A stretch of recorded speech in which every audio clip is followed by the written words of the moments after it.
दरोगा और सिपाहियों को बुला के पुरस्कृत किया गया और बड़े बड़े विज्ञापनों के साथ अखबार, टीवी, रेडियो पे ये समाचार दिखाया गया।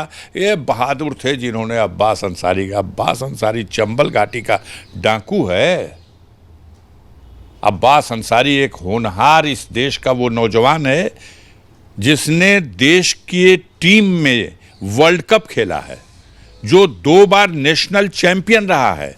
ऐसे स्पोर्ट्समैन के कैरियर को ख़त्म करने के लिए ये तानाशाही विचार रखने वाली ये फाशिस्ट ताकतें उसके पीछे पड़ी हुई हैं, झूठा मुकदमा लगा लगा करके। फिर भी इस देश की निष्पक्ष स्वतंत्र न्यायपालिकाएं, जिनके भरोसे आज भी देश में लोकतंत्र अभी स्थापित है और आखिरी उम्मीद भी वहीं पे देश के तमाम लोगों की आज भी वही न्यायपालिकाओं पर भी टिकी है।